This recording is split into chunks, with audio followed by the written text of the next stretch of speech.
Hello, everybody. My name is Gilligan, Gilligan's Island.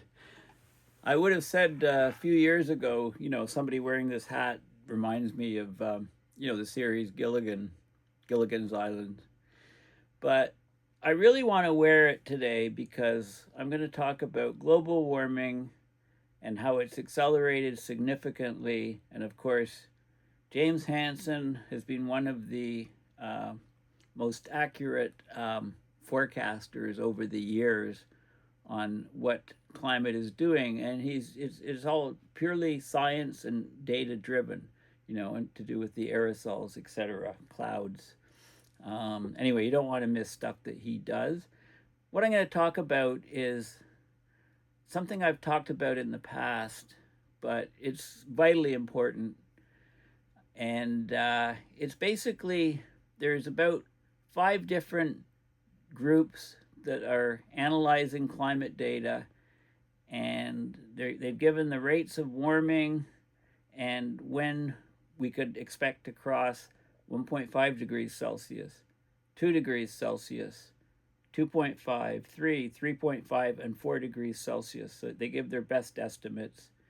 And it's subject to change. You can look at the averages, and based on that data, you can come up with sort of forecasts yourself, long-term forecasts. So this is vital information for everybody living on this planet.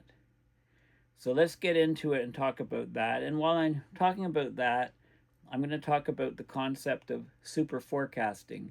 So there's a book out called of that name, Superforecasting, and look at what is behind these people. There's a group of people called superforecasters, pretty bright people for the most part, do tremendous amounts of research to try to forecast what's going on. And there's different competitions and things, and there's actually a trading market which you can go on if you're a super forecaster and try to predict things that are going to happen. So I'll talk about those sort of things, but mostly I'm looking at forecasting for global temperatures. Okay, so this is the key chart based on a paper that came out earlier this year in the late summer.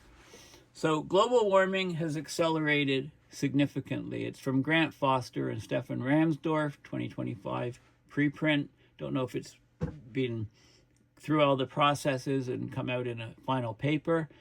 So we've got 5 different groups: NASA, NOAA, Hadley Crew Center in the UK, Berkeley, and the European reanalysis, ERA5. I mentioned that in my last video, actually. So basically, here's where we are. Here, this is the rate of warming, degrees Celsius per decade from the different groups, and the average is at the bottom. Okay, so we've essentially crossed 1.5 Celsius, at least for the last 3 years. So these are the dates when these groups did this. So this is a really short-term forecast. ERA5 shows it was 2024, a couple of years ago. Other groups are saying this year. When are we gonna cross 2 degrees Celsius? So 2037, 2039, 2034. So the average about 2037. So that's about 11, 12 years from now. I think it's probably, my forecast for crossing 2 would be, let's say 2030 or 2032. I would shave a couple years off this. When will we cross 2.5? 2049, 52, 48, 44, about 2048. So about, 11 years on from crossing 2. And this is 11 years on from crossing 1.5. So maybe I would shave it off to maybe 9 years or 8 years or something, separating these guys. When would we cross 3? 2060. So that's 12-year difference. So basically, and then the next 0.5 degrees, 2072, another 12-year difference. And crossing 4, another 12-year difference. So according to the average of these studies, every 12 years or so we go up 0.5 degrees Celsius. So this is what we're looking at. So huge rate, and there's charts and tables in this paper, and Leon Simmons did an extrapolation from the paper and came up with this chart. So it's actually excellent stuff. The actual article came out in mid-August. Global warming has accelerated significantly, talking about the paper.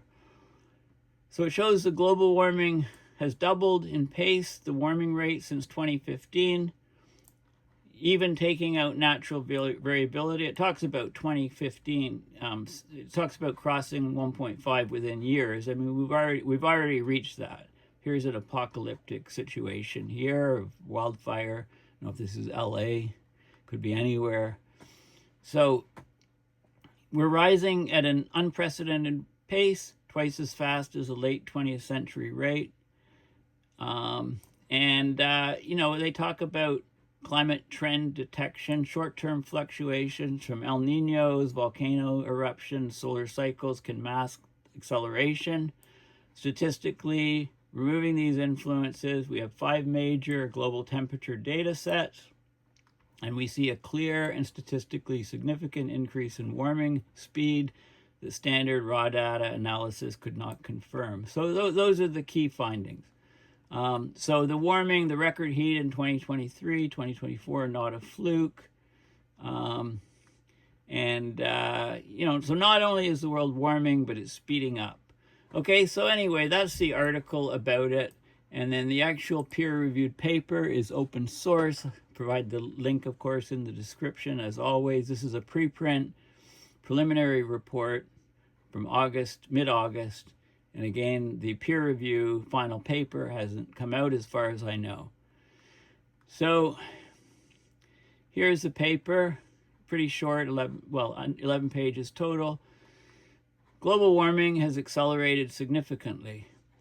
Record recent hot years have caused a discussion whether global warming has accelerated. Previous analysis found that acceleration has not yet reached a 95% confidence level given natural temperature variability. Here they account for the 3 main natural variability factors, the ENSO, or the El Nino Southern Oscillation, volcanism, solar variation. They adjusted the data to account for these effects, and they find a great acceleration of global warming. Of course, 2023 and 2024, the Earth's hottest on record. Okay, and they go through and they talk about the methods to reference the data, and it's short and sweet. And then in the figures, they show the different data sets. Either the 5 data sets, they more or less agree. Then they adjust it for these things I talked about, volcanism, ENSO, solar effect, and then you would get this sort of thing. So much less variation if you take out the other stuff, and you can see a clear bending upwards of the curve, a clear acceleration. And they talk about crossing 1.5, and they show the data and how you break up the data from the different groups, how they analyze it. And then they show the math involved in the statistical studies of the time series, and how we can come up with, subtract out the effects. And, if you're interested in statistics and math, it's all in there. Okay, so that's basically the gist of it. Now, let's talk a little bit about forecasting in general and the idea of super forecasting. So I asked Perplexity.ai, tell me all about super forecasting. So it's basically a research-backed approach to making unusually accurate probabilistic forecasts about real-world events. So Philip Tetlock and the Good Judgment Project is they look at this super forecasting phenomena in great detail, and they regularly put in forecasts of people who consistently beat both chance and typical experts on well-defined questions. So a super forecaster is someone whose probabilistic predictions are measurably more accurate than both ordinary forecasters and domain experts over large sets of questions. So there's basically a forecasting tournament, and I should enter that myself. Good judgment project. So there's lots of good references and links. It's super forecasting is about structured judgment under uncertainty, breaking questions into parts, using base rates, expressing beliefs as precise probabilities, and updating continuously as evidence arrives.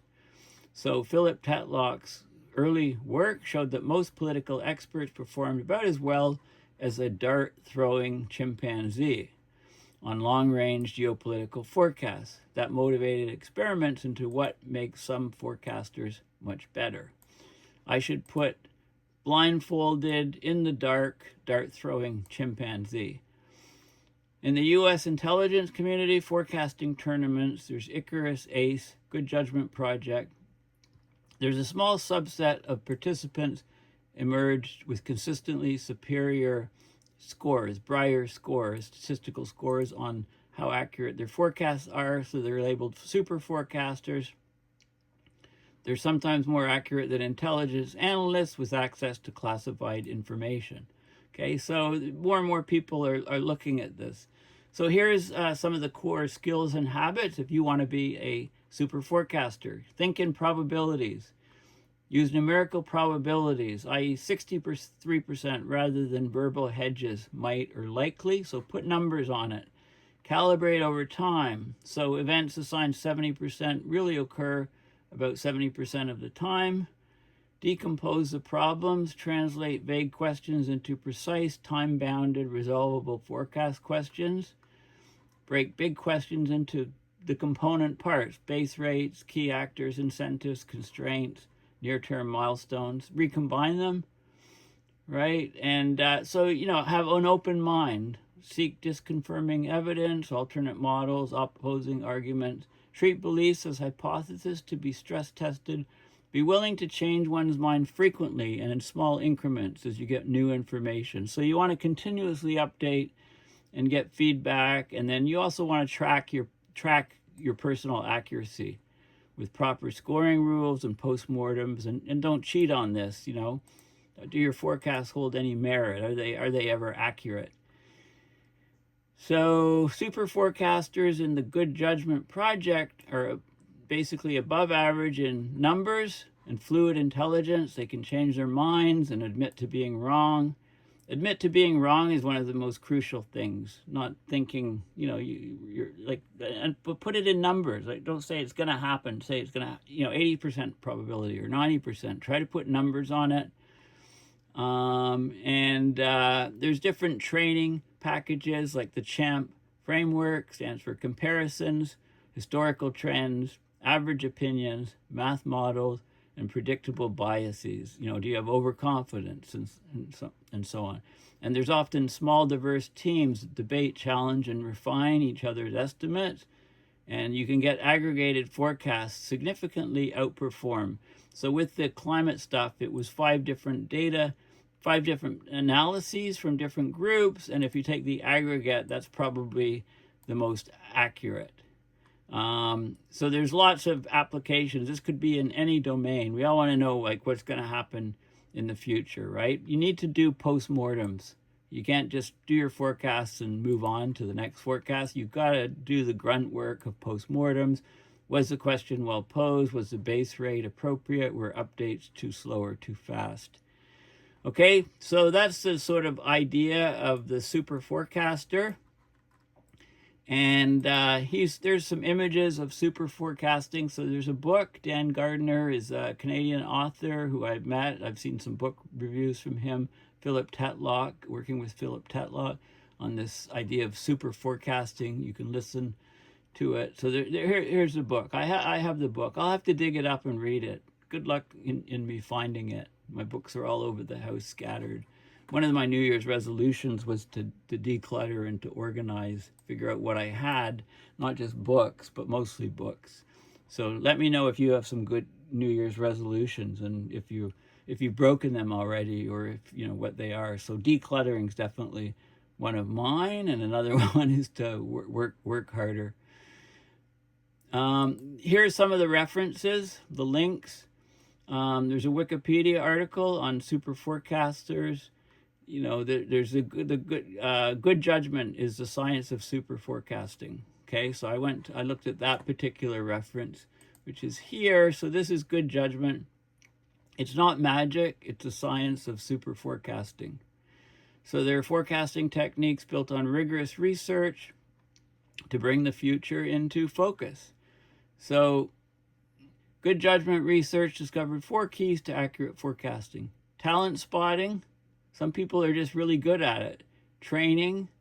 Can we train people to be better forecasters? Teaming, you need to bounce ideas off people. And aggregation, you take all kinds of forecasts and you probably end up with something slightly better. Okay, so there's podcasts, there's book, there's all kinds of stuff here. They've looked at a lot of different things to forecast, and it's becoming more and more important in this uncertain world. And then, of course, there's this organization called Polymarket. Now, I'm not advocating for gambling. If you're a super forecaster, maybe you're more accurate. But look at this stuff here. They have trending, all these different categories of forecasts, right? So you can see, I like this. Elon Musk, how many tweets he'll make. Where did it go?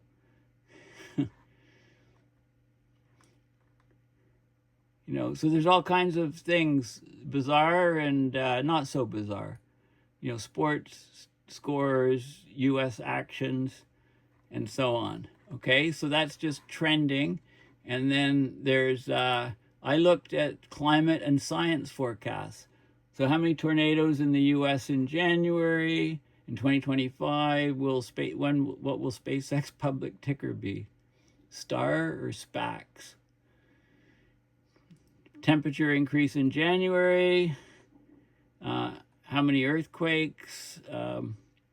Right? So where will 2026 rank among the hottest years on record? 11% say first place, 36% say second place. Meteor strikes of different sizes, volcanoes, right? So there's all kinds of stuff. And I also looked at the technology section. You can go through. So which companies have the best AI models, IPOs, Elon Musk trillionaire before 2027, 57% chance that the answer is yes.